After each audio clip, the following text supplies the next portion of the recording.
I never expected my 35th birthday to become the mark of the cruelest betrayal of my life. All morning, I was busy in the cosy little kitchen of the old wooden house on Willow Street, the house I had spent 5 long years restoring from a crumbling wreck into a place filled with memories. I had scrubbed every brick on the exposed wall by hand, replaced each window pane myself, and brought the backyard garden back to life with rows of lavender that bloomed bright purple in summer. This wasn't just a house, it was my heart. The simple birthday party was something I had planned myself, just a few familiar faces in the family, my parents, uncles, my brother Daniel, and of course Ivy, the cousin who always showed up at family. Gatherings with a smile as sweet as honey, and a cocktail dress that didn't quite match the warm, intimate vibe of the celebration. "Olivia, open your gift." "This one's really special," my mum said with a big smile, her hands trembling slightly as she handed me an envelope wrapped in shiny silver paper, tied with a red bow like it was the most precious gift in the world. I smiled back, not suspecting. A thing. The room was filled with laughter and conversation, the scent of vanilla cake still lingering in the air. I untied the bow, peeled back the foil wrapping, and pulled out the stack of papers inside. My eyes quickly scanned the bold black ink heading, short and cold. Eviction notice. The air in the room thickened. My hand froze mid-air, my mind spinning. "What is this?" I whispered, barely recognizing my own voice. My father wouldn't look. At me, his head bowed as if in shame. My mother blinked rapidly, avoiding my gaze. Daniel took a small step back. "And Ivy?" She smiled, but not her usual gentle smile. It was the smile of someone who knew everything, waiting for the moment another. Person crumbled. "Olivia, we know today isn't the ideal time, but it's time we were honest," my mother said, her voice barely above a breeze. "What do you mean? This is my house." I shot to my feet, the chair scraping harshly against the wooden floor. "I renovated every brick, every door in this place. I poured my life savings into it." Ivy set her wineglass down and stood up slowly, her voice calm and weightless. "But the house is still under your aunt and uncle's name, Olivia. On paper, it was never really yours." I turned to her. "You knew. You're siding with them." "I'm on my... just helping the family make a smart decision," she said, smoothing the silk of her dress. "This neighborhood's hot right now. It makes sense to sell." I let out a dry, hollow laugh. "So this is the birthday present you all prepared for me? An eviction notice? And you turned my home into a market listing?" My father still said, "Nothing." My mother stepped closer, reaching as if to take my hand. "You have 45 days to get things in order. We'll help with moving costs if you need..." I pulled my hand away like I'd touched fire. "I don't need anything from anyone. I need answers. How long have you all been planning this?" Ivy raised her chin, unfazed. "About 3 months. I've already spoken to a few potential investors. They're interested in the size of the lot and the prime location. This old wooden house..." "Old?" I choked on the word. "Every corner, every brick in here is my work. I've lived and loved this house with everything I have."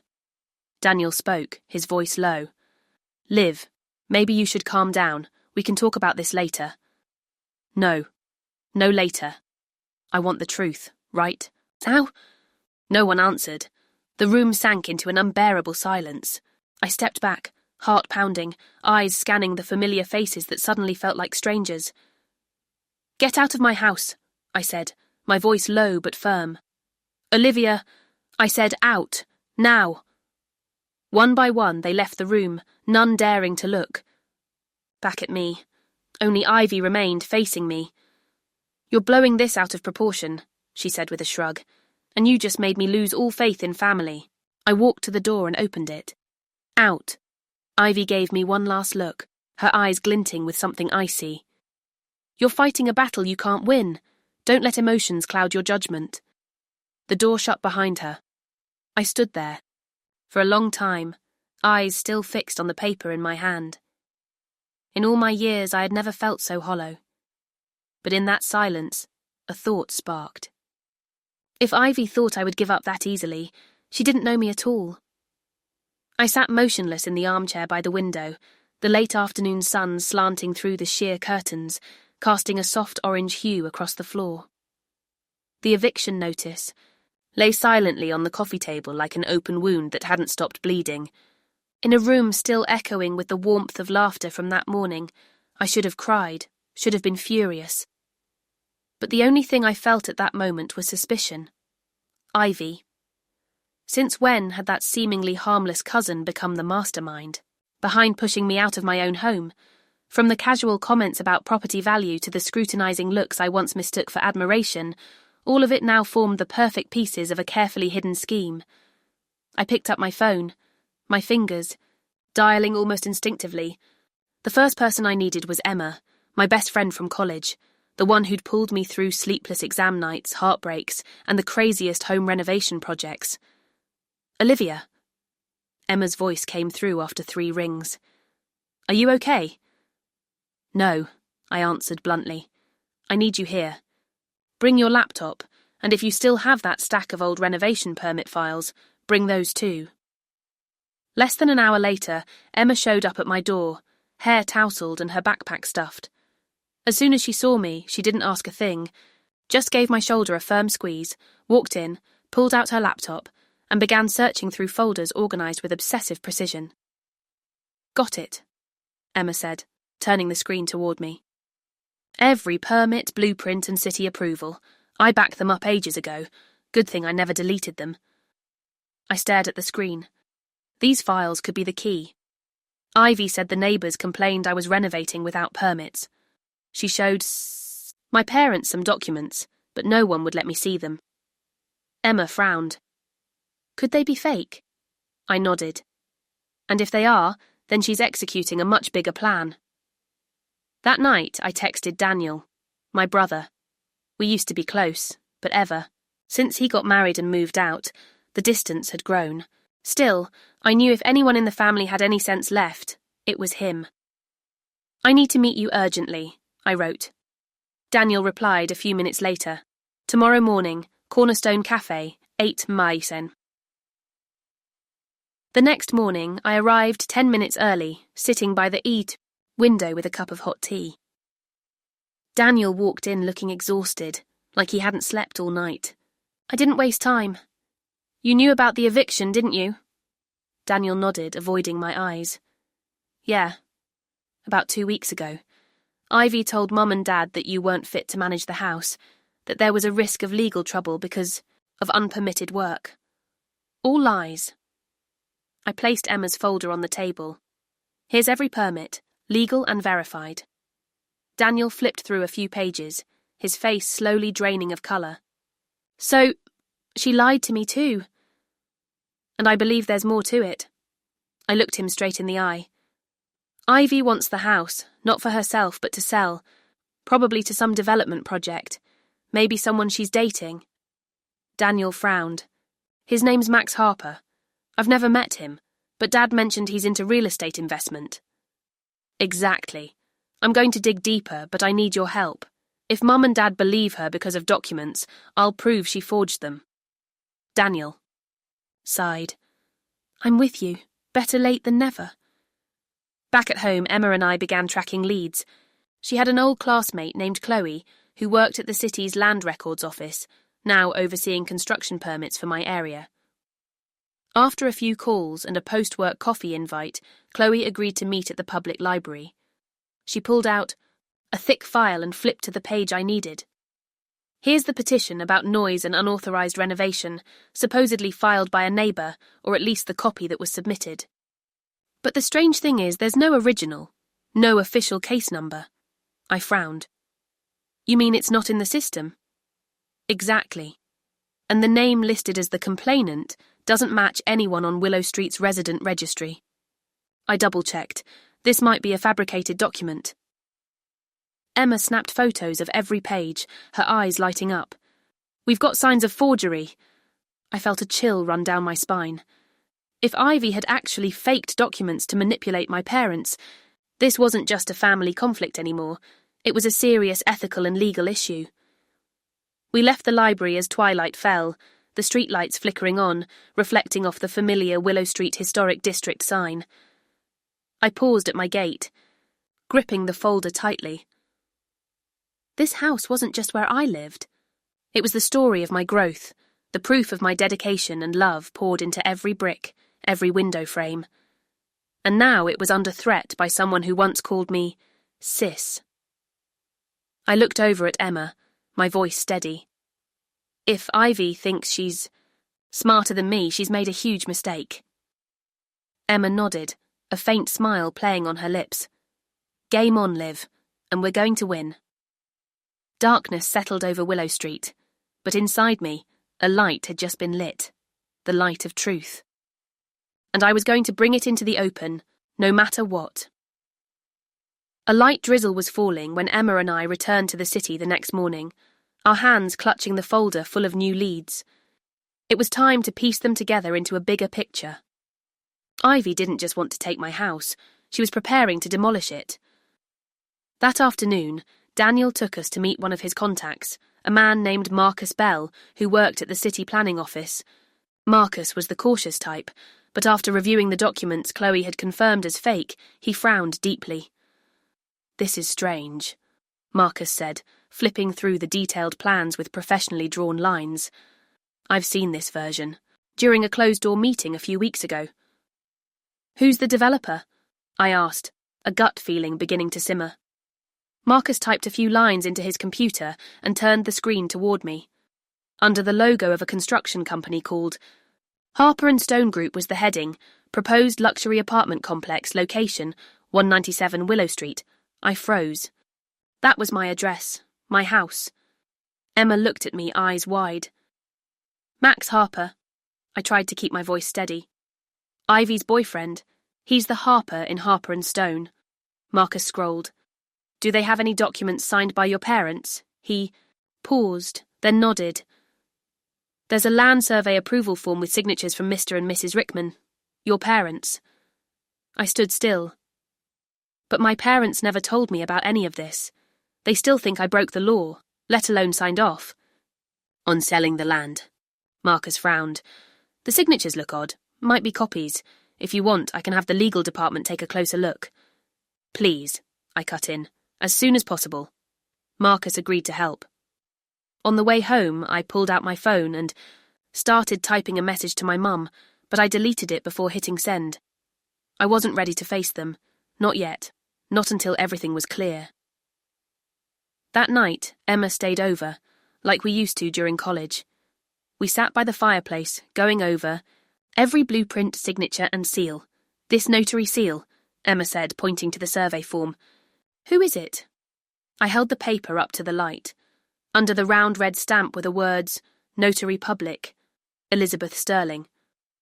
I frowned. Sterling, that's Ivy's last name, right? Emma opened her laptop, then searched. Here it is. Elizabeth Sterling, Ivy's biological mother.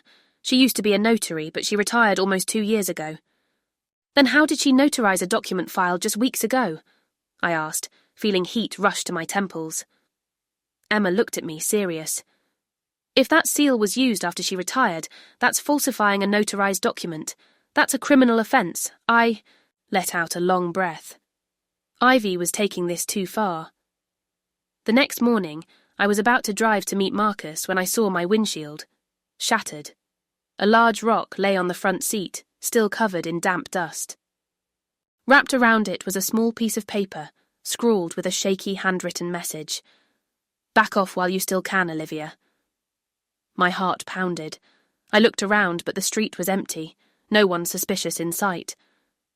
I called the police, and while waiting for them to arrive, I texted Emma and Daniel to come immediately. The police took my statement and collected the rock as evidence. They advised me to install security cameras and to report any further incidents. I nodded, but I knew this wasn't about paperwork anymore. Ivy had started sending warnings through action.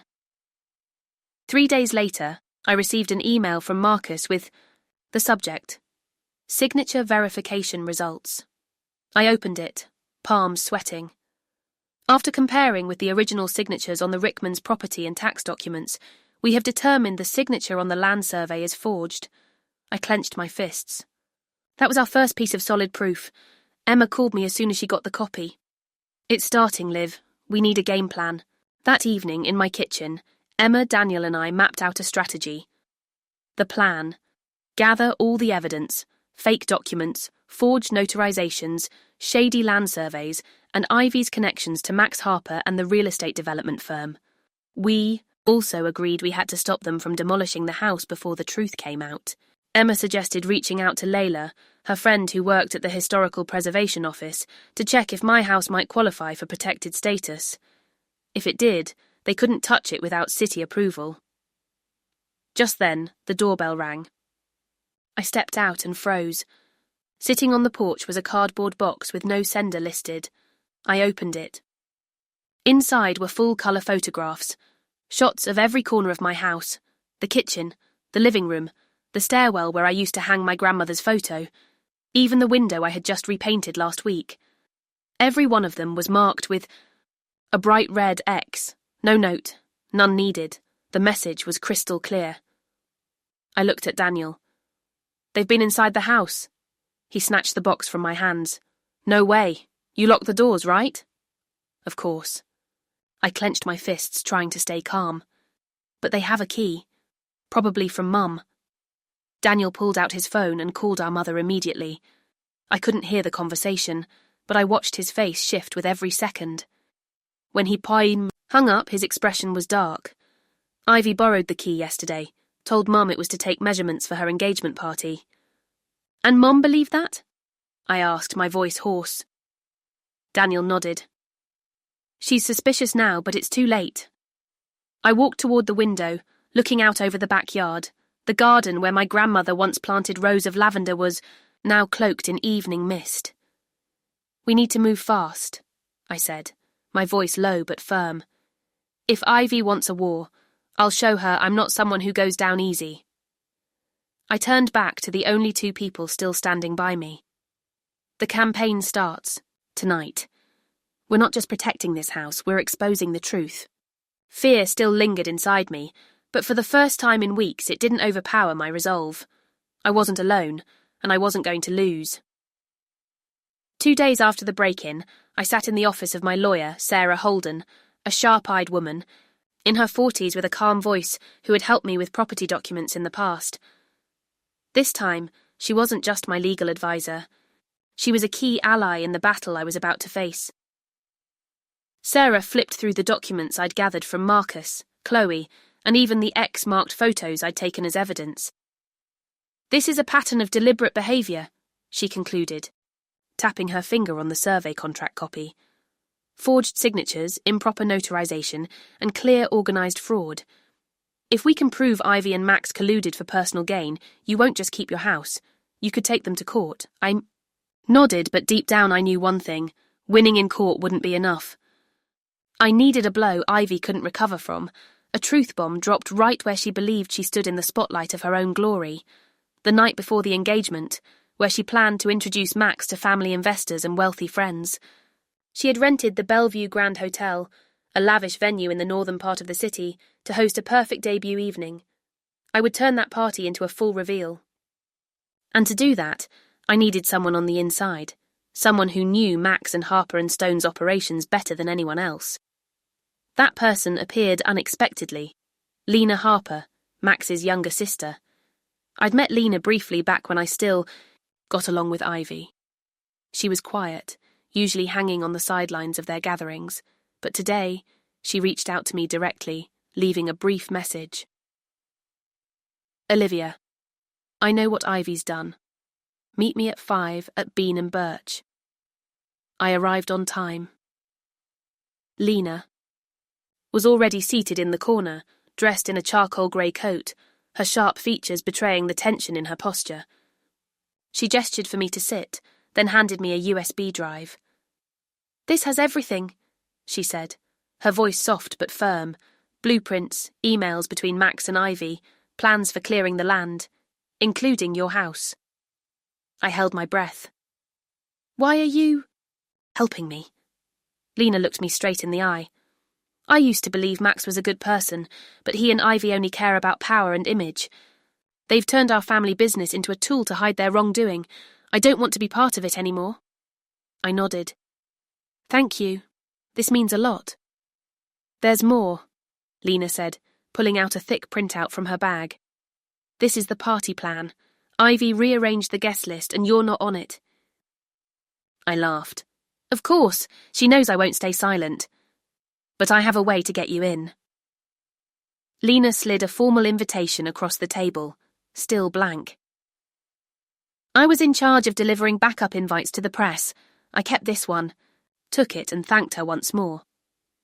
Inside me, determination had turned into a slow-burning fire. I was no longer just fighting for my house, but for justice, for truth, for everyone who had ever been dismissed or deceived by expensive dresses and fake smiles. That night, I sat in my study with Sarah and Emma, and we prepared everything down to the last detail.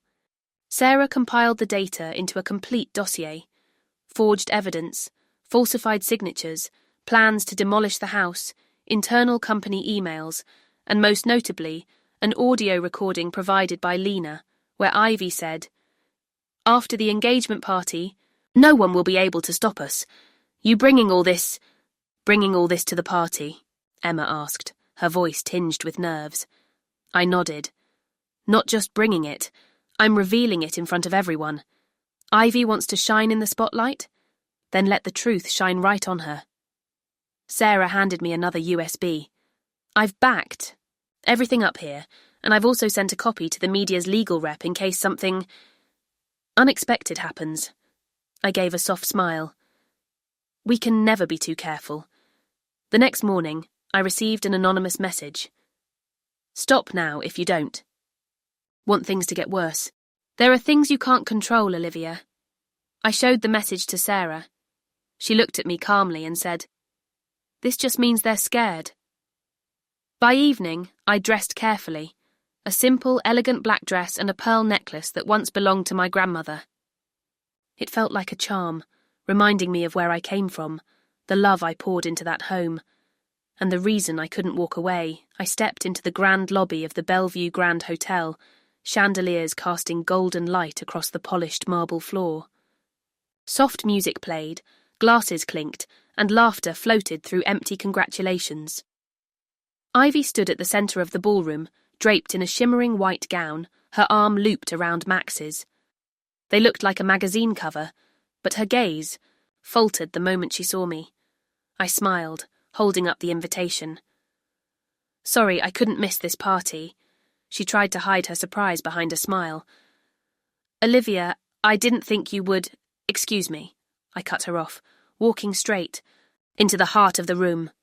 I lifted a wineglass and tapped it gently. If I may have everyone's attention before dinner begins. All eyes turned toward me. The room paused for a breath. I took a deep one of my own. This isn't a toast, I began, eyes drifting, toward Ivy and Max. It's the truth everyone deserves to know, about this party, about that couple, and about a house under threat because of greed. Ivy stiffened. Max gripped her hand. I reached for the USB Sarah had just handed me and plugged it into the large screen behind me. Please watch. The lights dimmed, the screen lit up, and the storm was about to begin. The light from the big screen cast, a glow across the ballroom, all eyes focused on the first image, a detailed development blueprint for a luxury condo complex named Willow Heights, with a clearly listed address, 197 Willow Street. A wave of murmurs swept through the room. A few guests whispered to each other. Others stepped back, glancing at Max and Ivy as if waiting for an explanation. I stepped closer to the mic, my voice calm but firm. This is a property currently owned by my family, and it's where I've lived for over 10 years. The plan to demolish that house and replace it with this luxury complex has never had my consent. All the so-called approvals you've seen are fake. Next, the screen displayed a series of documents, among them the land survey with my parents, forged signatures and the notary seal belonging to someone who retired last year. A sharp knock on a table came from a middle-aged man in the front row. Mr. Randall Morris, the project's lead investor. Forged documents. Do you have verifiable proof? I nodded and turned to Sarah, who stepped onto the stage. Sarah spoke clearly and firmly. We have confirmation from the city's legal department. All signatures, seals and survey approvals fail to match official records. The notary, Elizabeth Sterling, Miss Ivy's biological mother, hasn't been licensed for over a year. This puts the entire documentation into the category of criminal fraud. Ivy stood frozen, her face drained of colour. Max stepped forward, gripping her hand, ready to speak. But I didn't give them the chance. I'm not done, I said, eyes fixed on the screen. The next piece of evidence played through the speakers, an audio recording. Ivy's voice rang out, cold and deliberate. Let them think Olivia is breaking the law. Once the house loses legal protection, we can buy it for next to nothing. After the engagement party, everything will be in our hands.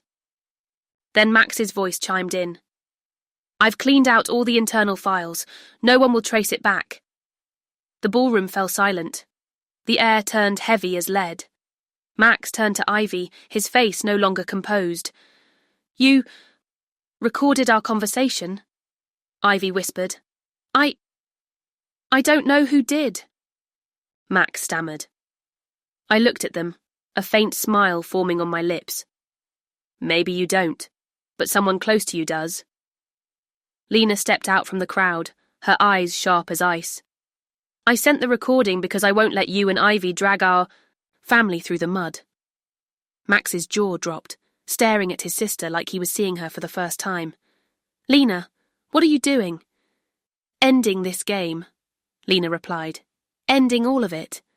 Sarah continued. We've submitted all the evidence to the Department of Planning, the Notary Office and the authorities. The police have received formal complaints for document forgery, attempted property fraud and intentional damage to private property. As she finished, 2 plainclothes officers entered the ballroom. One stepped up to Ivy and said, Miss Ivy Sterling, you are under investigation for document forgery and conspiracy to commit fraud. We ask for your cooperation. A stunned wave rippled through the room like a brewing storm. Ivy turned to me, her eyes filled with rage and reluctant resignation. You'll regret this, Olivia. You have no idea what you've just stepped into. I held her gaze, calm. And you have no idea who you underestimated. Max hadn't been handcuffed, but the investors had already started leaving his table, some without a word, others casting looks of disdain. Randall Morris slammed the project file onto the table and stood up coldly. Harper & Stone has lost all credibility with me. Sarah leaned toward me and whispered, We should go. The rest is in the hands of the authorities. Now.